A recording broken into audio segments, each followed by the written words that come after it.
Hi viewers and welcome to Face to Face Live. My name is Alessandro and I will be with you for 1 hour. Now I want to show you something first.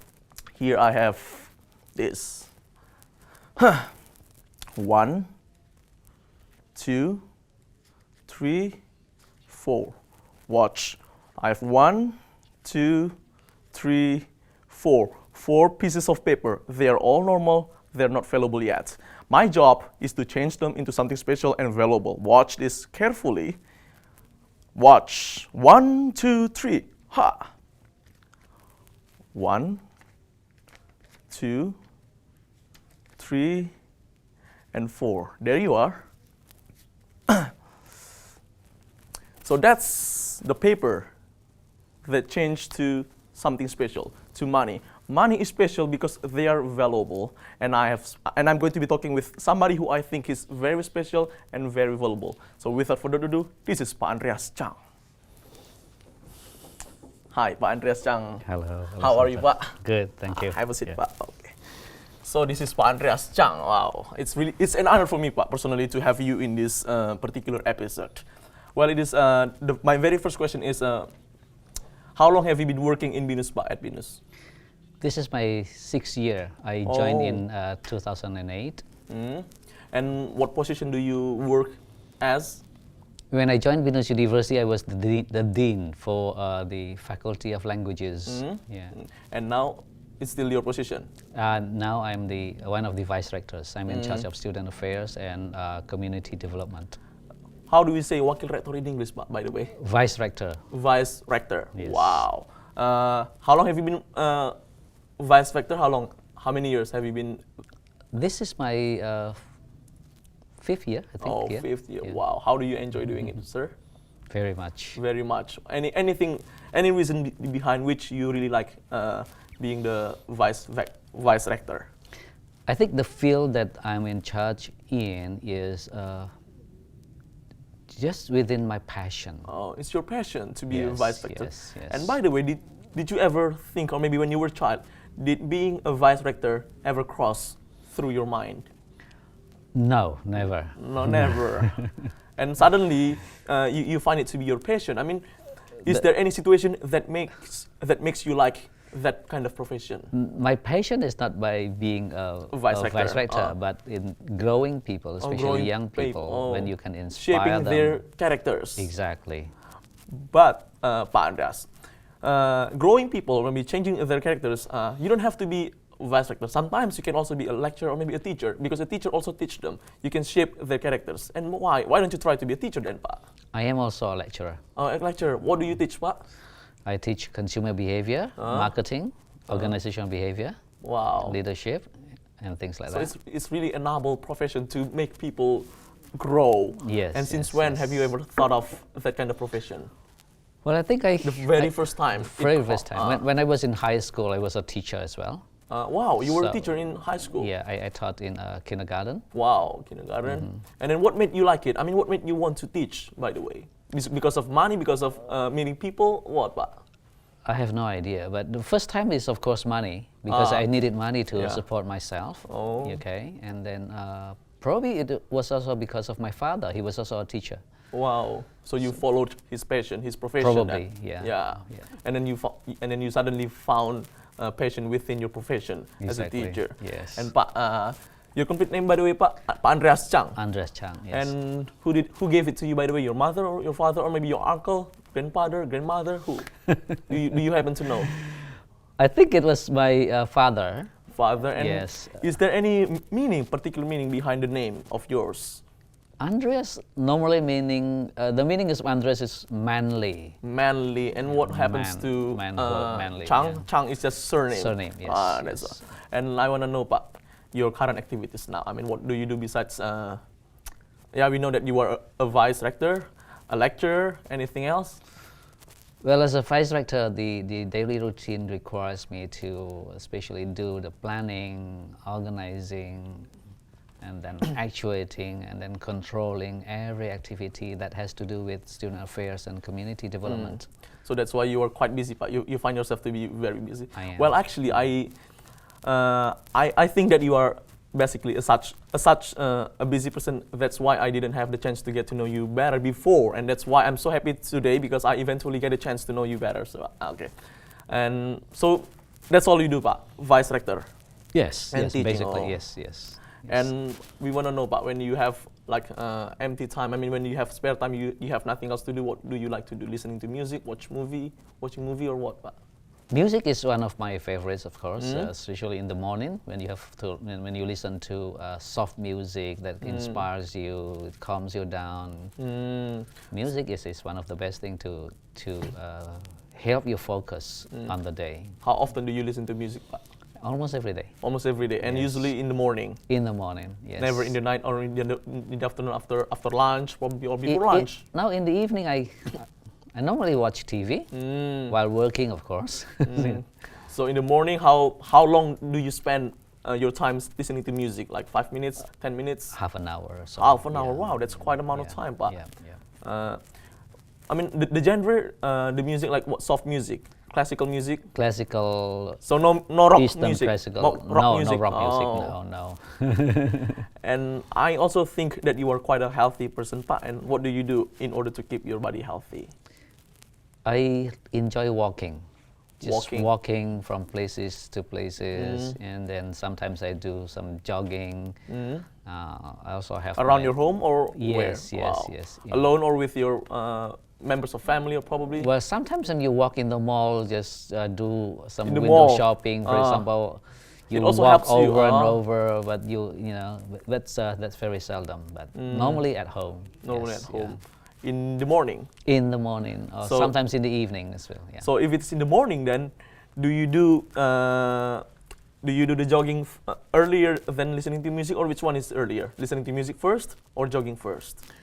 Normally when I get up, I watch the news Uh, from CNN, Fox News, etc. Wow. etc. Okay, and then I have some time before I take my bath.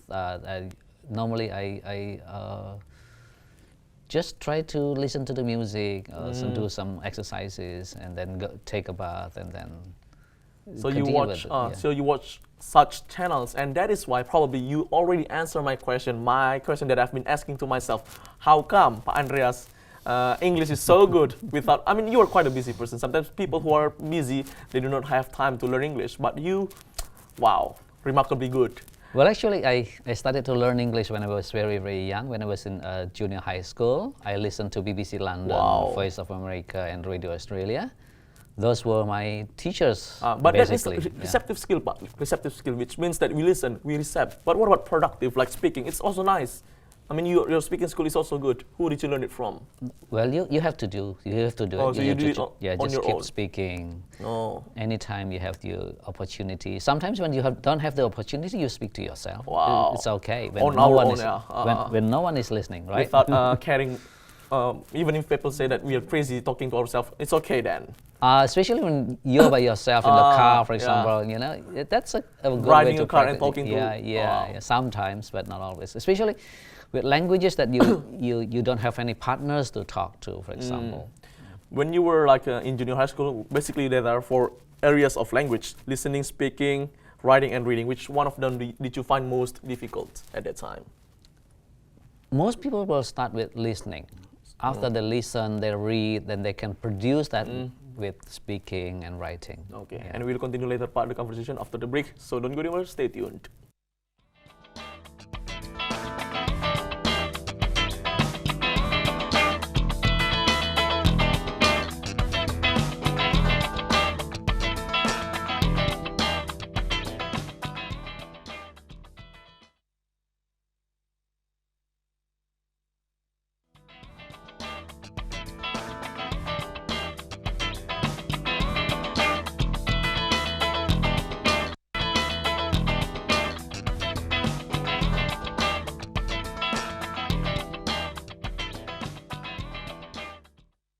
Hi viewers, welcome back with us on Face to Face, the only English spoken program on BINUSTV with me, Alessandro, as your host, and Pak Andreas Chang as our special guest. Now, Pak, so listening first, and then you go to reading, and then writing, and then speaking. Did you ever hire a private teacher to teach you English, Pak? No. No. So you Because learn I simply couldn't afford to. So you learn it on your own. So mostly from radio. Radios, yes. BBC London. So in the very morning, I listened to Radio Australia. That's about 5:30, and then at 6 o'clock I listened to Voice of America until 7 o'clock. At 7 o'clock there was the BBC London. 7:15 there was the BBC English, and at the time I had to take a bath. So what I did was I recorded it, and when I came back from school and listened to BBC English. Yeah. So no private teacher because you couldn't No, afford it. no. And then, what about your friends? Did you like to practice with them speaking English when you were at school? Come on, let's speak English. Yes, I did encourage them to speak English. Yeah. But how did they respond? Did they agree with you, or no? Let you just speak. I do not want to speak in English. Yeah. Normally they will react that way. Yes. Oh, okay. Yes. Yeah. And I want to know, how many brothers and sisters do you have? Well, in total, I have more than 10 brothers and sisters. Wow. I have only one brother who is sharing with the same father and same mother with me, but the rest are my half brothers and half sisters. Yeah. What do they do now? I mean, the oldest one. So I'm number one in the Oh, family. you're number one. Yeah, I'm the oldest. The second one is a priest in Pontianak. And then the last one, The sister or sister, she's in Sister. Singapore. She works in Singapore. Yeah. wow, in a company. In a company, yes. So do you usually meet together like once in a year, meet up together? No. Normally, yeah, Normally. during Chinese New How Year. often? Yeah, only during Chinese New Year, or I'm supposed to be asking you how are you going to celebrate Chinese New Year, Pak? just get together, have dinner, That's all? share stories, yeah. And then go to family's house and then yes, giving yes. ang pao. Yes, the normal things, yes.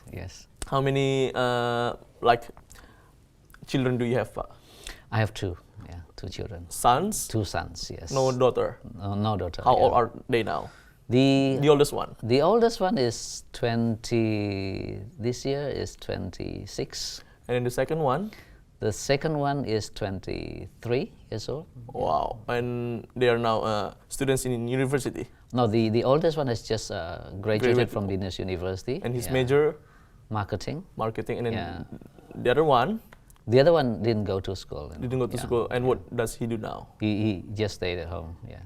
Why not go to school? He cannot study very well. Oh, he can study very well. So, but you like to teach him personally. Yeah. Okay.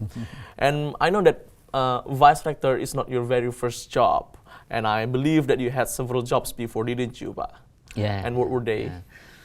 I started my first job as a teacher of English and American culture back in 1983. I taught the Vietnamese and Cambodian refugees in Indonesia.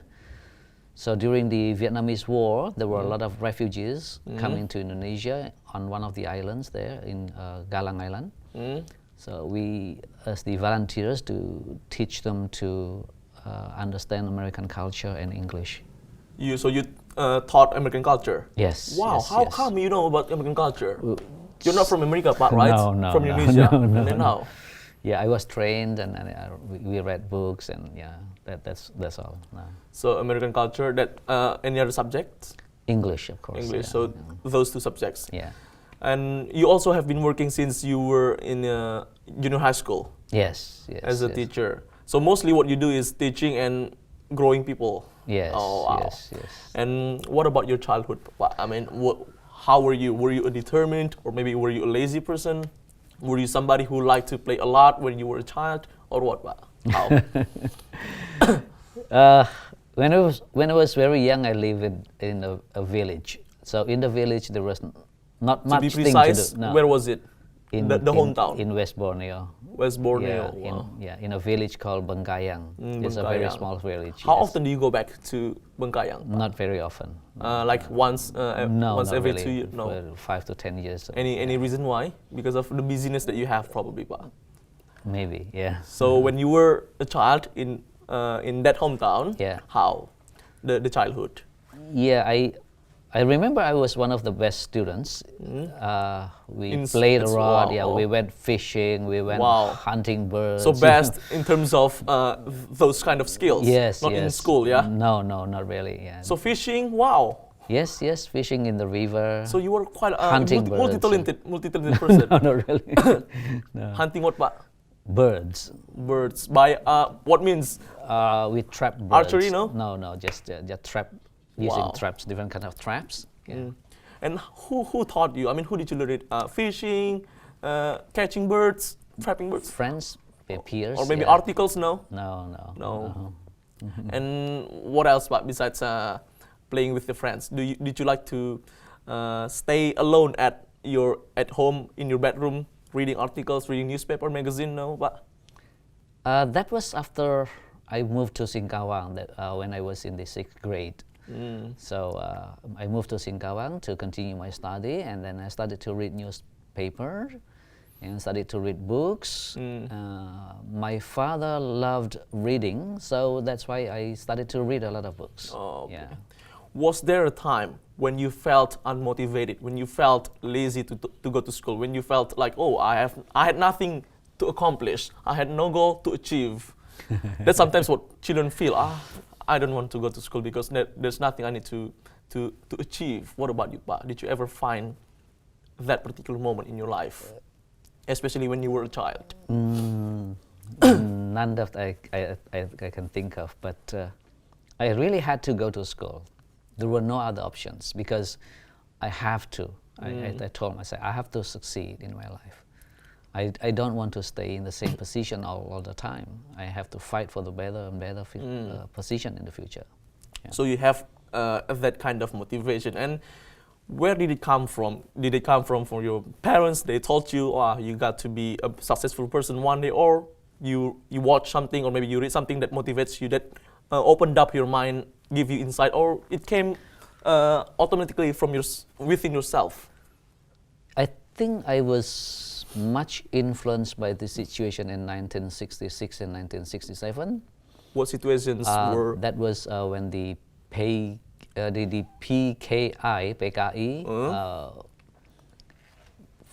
fought against the government, and there were a lot of refugees at the time. There were a lot of sufferings. A lot of people were suffering at the time. So I determined that I have to change the situation. I cannot live in that kind of situation. I have to really help myself and help others to grow, to live in a better life. Yeah. Wow, very nice imagination. And at school, we believe that there are so many subjects, like science, social, math, biology, chemistry. Was there any subject that you did not like, or maybe what were the subjects you liked most? Let's begin from the ones that you like. Yeah, I think I like English. Yeah, I like English. I like painting, drawing. I like algebra. So was there a subject in painting? Yes, when I was in junior high school. Art. In art. Yeah. My aim was to be one of the best students. That's all. In any subjects. In any subjects. Any subjects. And you managed to be the best, I guess. Not always the best, but number 3 or number 4 in high schools. Yeah. Really? Not always the best, because there were 2 other people who are always better than me in painting. We know that you wanted to be best at all subjects, but sometimes I believe there are some, or maybe there were some subjects that you did not like. Was there any, or? I cannot think of any. So you liked everything? Anything thought. Really? Anything thought, you have to really study that. And when you were a child, how often did you like to play? Did you go out with your friends fishing?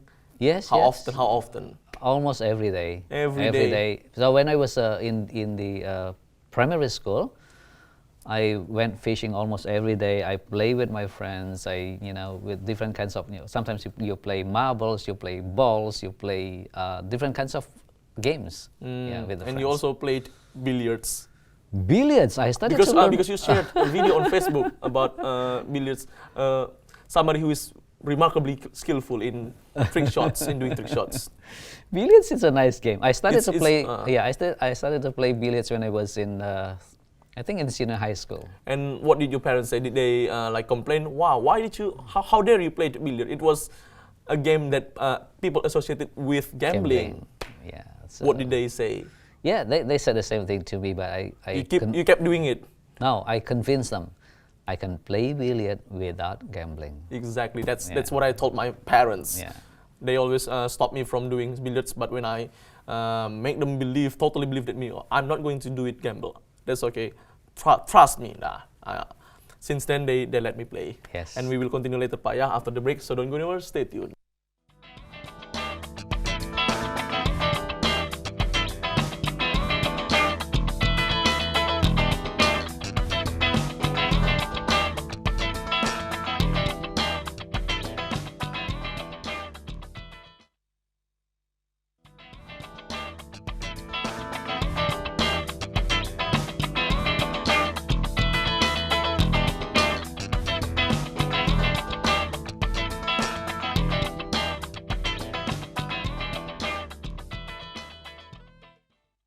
Hi viewers, welcome back with us on Face to Face, your favorite talk show on BINUSTV with me, Alessandro, and I'm here now with Pak Andreas Chang. Now, Pak, during the break, you told us that you wanted to be an expert at chemistry. And why didn't you pursue that particular dream? Well, I didn't have the money to go to the proper high schools to study chemistry. At the time, I had to support myself, to support any of my secondary and tertiary needs. I had to work very hard to earn money. My father couldn't pay me to go to the proper high school, so I went to the economics high school instead. And then I didn't have the time to study chemistry anymore. And then I didn't know what happened next then. Yeah. So you had to bury that particular dream to become an expert in chemistry, and it turned out to be a vice rector. I think I couldn't be I couldn't be more right to invite you to be in this particular episode, because you were someone who were in difficult situation, but you got through that particular situation. That's really nice. And now, Pak, when is the best moment in your life? Wow. The best moment is when I had You can probably say 2 or maybe 3. Yeah. One of them is when I had my first son. It was thrilling because the first time I became a father. Wow. And how did it feel to be a father? How did it exactly feel to be a father? You soon realized, oh, this is my son. Yeah. How was the feeling within yourself? It's mixed feeling within, let's say, happiness, awed, kind of thankful, everything is mixed together, and so excited. At the time, my first son could not be brought home on the same day because he was too weak. So we left him in the hospital for about 3 weeks. And you stayed in the hospital, or you went back to home? I had to work, so we took turn to keep watch on him. Yeah. So when your first son was born, that's one of the best moments in your life. Yes. I want to know, what exactly makes it the best moment? Because of what? Because you realized that you became a father, or what? Yes. That's a gift. That's the most precious gift that God can give to us. Is a son or daughter. That's the most precious one. So I can probably assume that you expected the second child to be a daughter. Yes. But it turned out to be a son. And then the second best moment. Yes. What? The second best moment? The second best, of course, when I have my other children, my second son, and then. Was the feeling the same? The excitement within yourself, was it the same from that of the first son? Not really the same.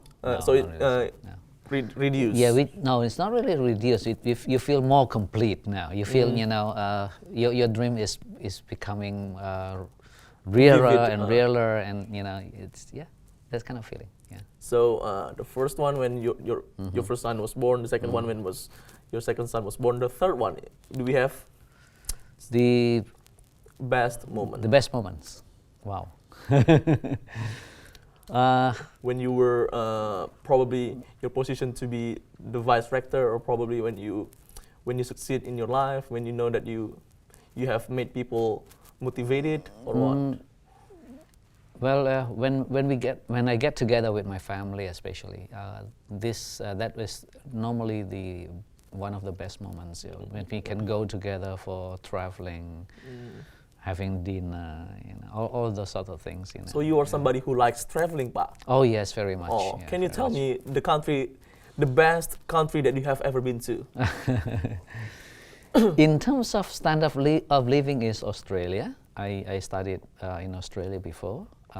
In terms of standards of living. In terms of advancement, I think China is one of the best, because let's say 3 decades ago, China was nothing as compared to other advanced countries.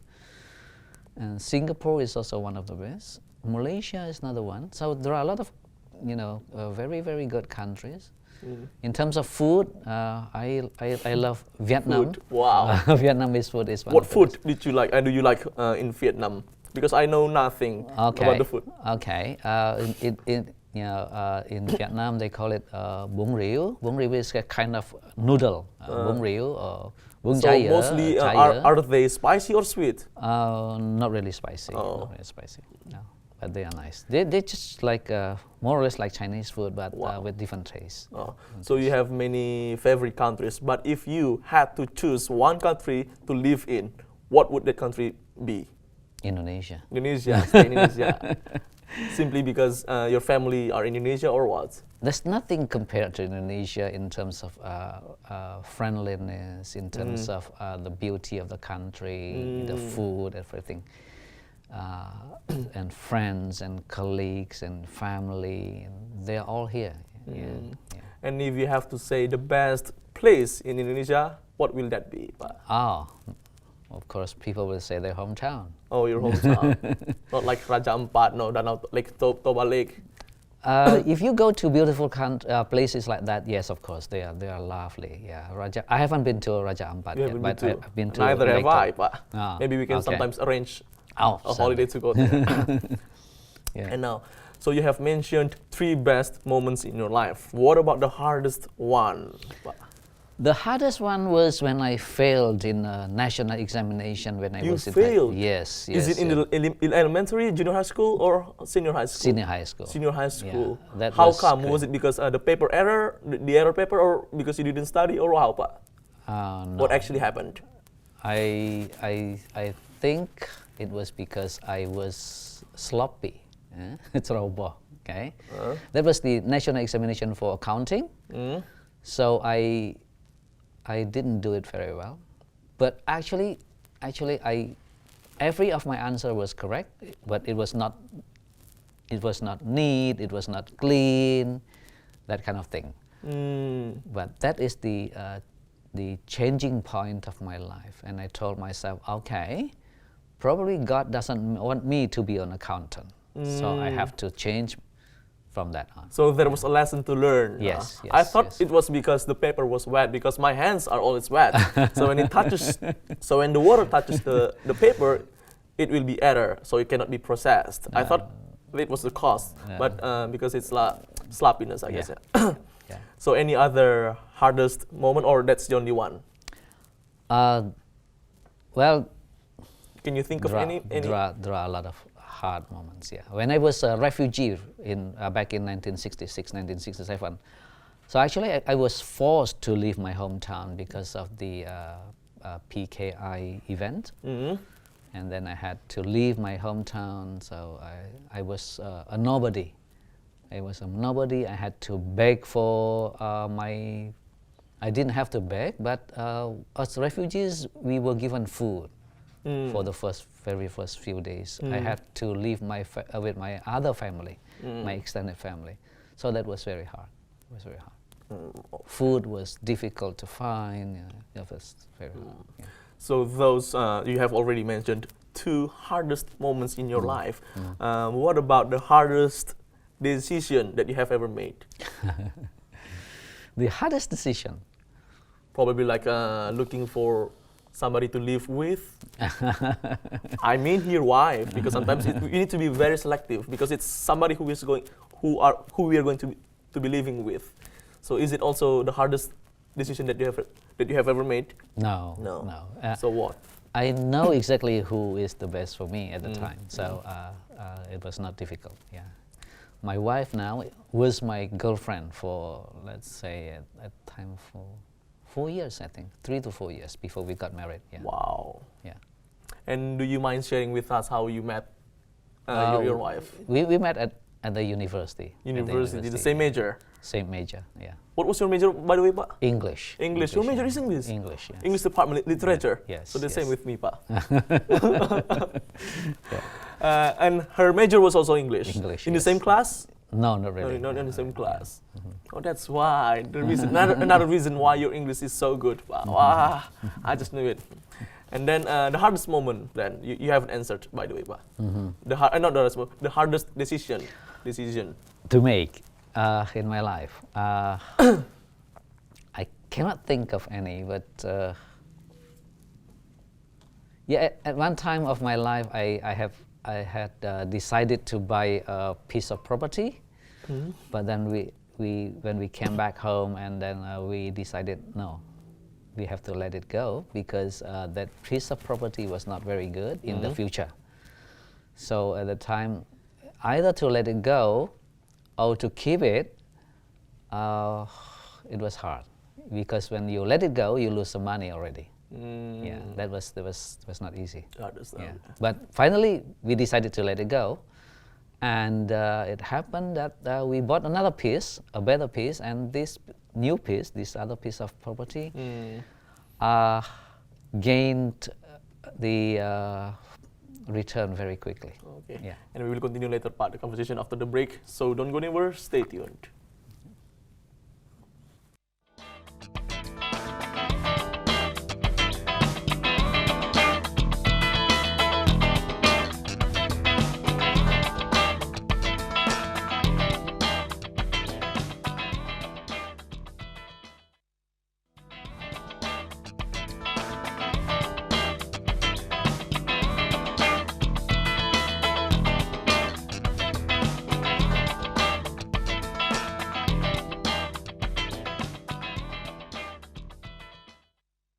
Hi viewers, welcome back with us on Face to Face. This is the last segment in this particular episode. Now, Pa, you said that you didn't have enough money to afford to go to university, and how come then you could go to university?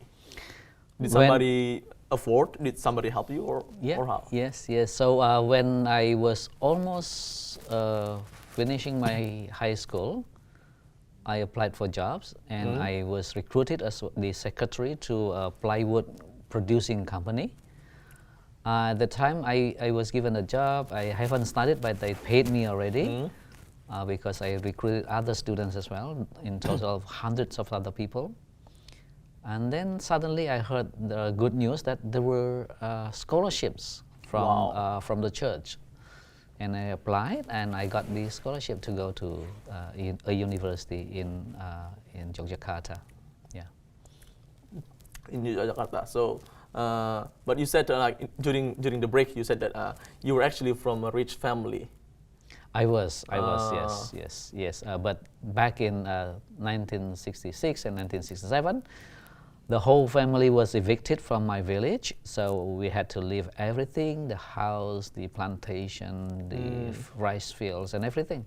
So we became very poor from 1966, 67, 68 until, I think until 1980 something, we were very poor because there were a lot of children in the family, and my father had to work very hard to support the family. And where did you move to? We moved to Singkawang. Singkawang. Yeah, that's a small town. Okay, yes, now yes. back again to talking about you. Some people, or maybe almost everybody who I know, thinks that you are quite a happy person, Pa. You always smile all the time. Not all the time, but you like to smile. I mean, we can see that you are a happy person. What is the key of your happiness, Pa? So as a human being, we have to realize that everything we have, everything we can have, we can enjoy is from God. So you have to be thankful. When you can be thankful, you thank God every day, every morning in your life, every minute, every hour in your life, let's say, then there's nothing you should be complaining of. Nothing is too hard when you walk with your God, when you are blessed by the God. So being thankful is the key to happiness. Yes, yes, yes. And do you think that your father had more impact on you or your mother? Well, actually, my first and very best teacher was my grandmother. Oh, grandmother. She passed away when she was 98 years old, but she taught me a lot of things. She taught me about the three kingdoms. She taught me about how to be tactful in life, how to work hard. There were a lot of good things that she learned from my grandfather. My grandfather studied a lot. He learned a lot of about the Chinese literature. So my grandfather taught my grandmother, and my grandmother in turn taught me a lot of things, yes. And if you had to name one person who has the most positive impact on you, who would you say? Well, I'm a Christian, I'm a Catholic, so I believe that Jesus Christ is the person who influenced me a lot. According to him, I was also influenced by Mahatma Gandhi, by Dr. Edward de Bono, and by a lot of great thinkers in the world. Yeah. Okay. Yeah. And so I can say that when you were a child, your grandmother taught you so many things. And now, there is a camera. Probably you can say anything that you want to, as if your grandmother could listen to you at this very moment. Please, Pak. Well, if I say it in Bahasa Hakka, then no one can understand it, right? That's okay. You can say it first in Hakka, and then you can translate it in English. Okay. Yeah, I'm so thankful. I'm so thankful to having her, and she passed away when she was very, very old. Yeah. At the age of 98. 98. Yeah, almost 100 years wow. old. Yeah. So she was very healthy, I guess. Yes. She liked to keep. Yes. She was very concerned with her health. Yes. Yes. Doing sports often. No, and actually, she was not that kind of person, but she works very hard. So that's why she was very happy and healthy when she was alive. Wow. Yeah. And now we can see that you are now a successful person. But is there still anything that you want to achieve in the future? Well, I'm working on my PhD degree, and I'm working on other things as well. Yes, of course, I would like to enjoy. I'm planning to have my retirement sometime after this. Yes, of course. Yes. When do you think you will retire, Pak? After 60 or 60 something years old. Yeah. So that's what you are looking forward to doing. And what about the thing that you regret not having done in the past? Probably like, oh, I should have done this one. I should have done this one. What are they? The things that you haven't, the things that you regret not having done in the past. Yeah, I would say having mastered the Chinese language and French. These two languages that I did study, but I did not pursue it as hard as I should have. Yeah. Anything else, but or that's all. That's all, I think. That's yeah. all. Yeah. And like a person like you, I believe that there is always a motto that you live with. Probably like me, always live my life with positive attitude, gratefulness, and positive thinking. That's basically how I live my life. What about you, Pak? Well, I think I should make other people happy and successful. That's it. When you make other people happy and successful, then I think the world is also happier, right? And Indonesia is becoming better in the future. Yeah. To make people happy, how, Pak? Easily. We start with giving, simple things. If you don't have money, you can give your ideas, you can give your inspiration, you can give your thoughts, Or at least if you have something to eat, you can share with your neighbors, you can share with other people. So start with giving. When you give, actually you receive. When we give, we actually receive. Yeah. Wow. Yeah. And I'm actually, I'm still surprised to have realized that your major is actually English department. Really, I'm still surprised now. And now, Pak, probably the viewers, some of them are probably in the situation you used to be in, like a hard situation they have to get through, or probably, is there anything that you would like to say to the viewers, Pak? Probably, and the last message. Yes, I think everyone that has problems or difficulties, please keep in mind that problems, difficulties, challenges, and everything like that are meant to make you stronger, make you tougher. So in the future, then you can succeed. Everyone have to just fight for overcoming that. Oh, okay. And this is Pak Andreas Chang. Thank you very much for coming here, Pak. Probably this is what I want to say. You were in a very difficult situation, but you can get through it amazingly. No money, you can afford scholarship, so everything. So this is what I'm going to say. When there is a strong will, there is a way. This is Face to Face with Pak Andreas Chang. See you next time.